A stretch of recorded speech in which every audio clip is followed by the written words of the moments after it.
السلام عليكم ورحمة الله وبركاته. قال النبي صلى الله عليه وسلم: 3 دعوات لا ترد: دعوة الوالد لولده، ودعوة الصائم، ودعوة المسافر. وقال صلى الله عليه وسلم: أقرب ما يكون العبد من ربه وهو ساجد فأكثر الدعاء. وقال عليه الصلاة والسلام: وأما السجود فاجتهدوا فيه في الدعاء فإنه قمن أن يستجاب لكم. قمن يعني حري وقريب أن يستجاب لكم. وقال صلى الله عليه وسلم: الدعاء بين الأذان والإقامة لا يرد. هذا حديث وهذا حديث وهذا حديث.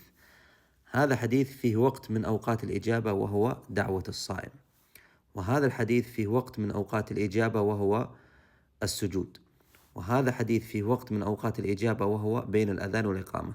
فعندنا يا أخوة 3 أوقات للإجابة.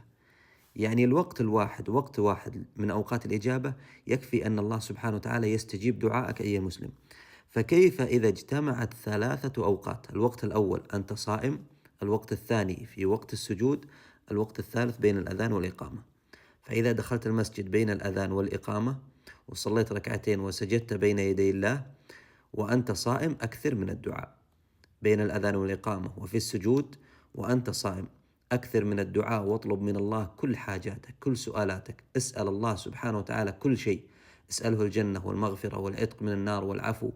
اسأله الفردوس الأعلى من الجنة. اسأله قضاء الدين، قضاء الحوائج. اسأله الشفاء من المرض. اسأله كل شيء، الهداية والتوفيق.